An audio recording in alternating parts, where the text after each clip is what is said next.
Bago ang lahat, ngayon ko lang ulit nakita si Scott Foster. Nagkaroon pa ng questionable na tawag versus dito sa Minnesota at sa Houston Rockets na technical at na-eject si Naz Reid. Dahil yon sa foul ni Naz Reid kay Sengun na challenge ng Minnesota at nag-stand pa rin yung call na hindi nagustuhan ni Naz Reid kaya nagreklamo na nabigyan ng technical.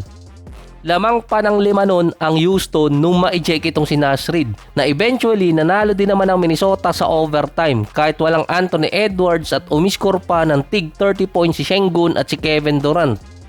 Sa Minnesota, si Randle meron 24.6 rebounds at 6 assists samantalang si Jaden McDaniels nasa 25 points at 2 rebounds. Napaganda pa di umano na walang Anthony Edwards dahil nanalo pa rin yung Minnesota. Nilapastangan na naman itong si Jaden McDaniels itong si Kevin Durant. Naagawan na ng bola tapos dunk pa sa fast break. Nagkaroon pa sila ng 2-game edge kontra dito sa Rockets sa top 4 at top 6. Ang Houston naman 3 games away ang lamang kontra sa Phoenix Suns. Para sa mga fans, ang naging tawag naman ni Scott Foster para naghahanap siya na magiging kapalit ni Chris Paul. Dahil ngayong season din, nag-retire na si CP3, ang matagal niyang best friend at lagi nakaka-feud.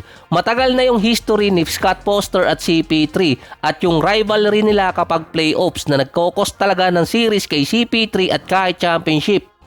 Ito yung unang taon na hindi niya na ma-handle itong si Chris Paul at base sa mga fans naghahanap ng bagong target si Scott Foster para maging best friend ng matagal na panahon. Kaya di umano sinampulan niya ang Minnesota na sinabi ng mga fans online na possible target ni Scott Foster ang buong team ng Minnesota na merong 5-12 record since 2024 kapag si Scott Foster ang official ng game nila.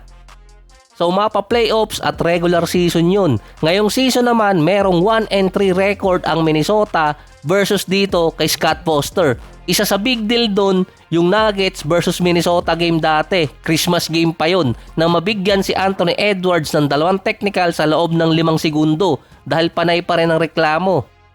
Ang crew chief kasi noon si Scott Foster. Si Edwards din noong nakaraang season, pang child support ang naging multa dahil sa pag-call out niya sa mga official. Hindi lang isa, dalawa, maraming beses ginawa ni Anthony Edwards kaya tinarget siya ng mga referee. Nasa Minnesota rin si Rudy Gobert na dati na pagmulta ng $100,000 dahil sa money sign niya sa harap mismo ni Scott Foster noong 2024. Hindi lang isa kundi 2 beses ginawa ni Rudy Gobert ang money gesture dito kay Scott Foster. Ganun siya katapang. Kaya mula noon nasa 5-12 record ang Minnesota kapag si Scott Foster ang referee or crew chief. Si Gobert naging target din ng mga official after ng kanyang remarks. Dahil siya lang ang may lakas ng loob na patamaan ng NBA at mga referee na sinabing involved sa game fixing. Dati nga nagkalat pa siya ng COVID fixing pa kaya.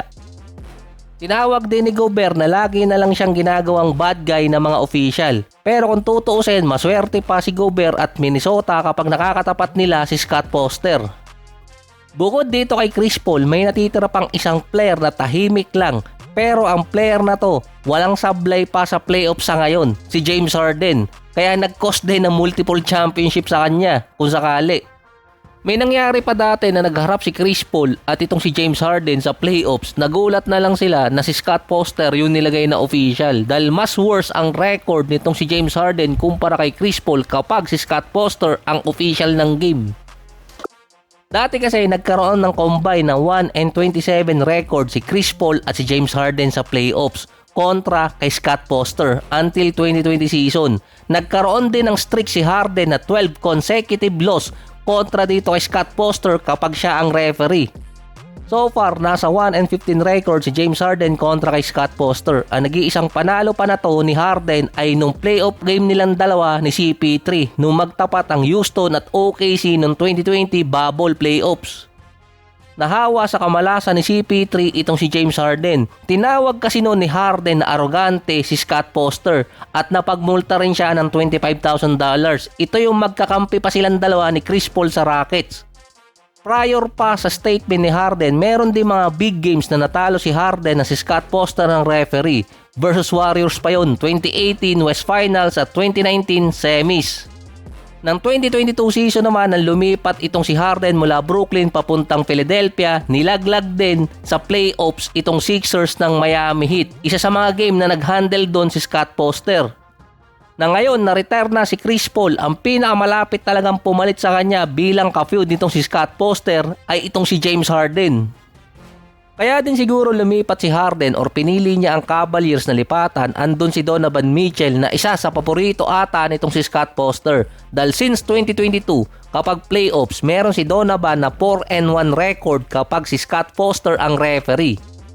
At si Donovan, kapag playoffs din, merong 60% winning rate kapag si Scott Foster ang official, kaso kinakapos pa rin siya or yung bandera niya sa ibang referee. Parang napanood ko dati ito sa pelikula yung kay Sadako, na para matalo yung sumpa, kailangan labanan mo rin ng isang sumpa.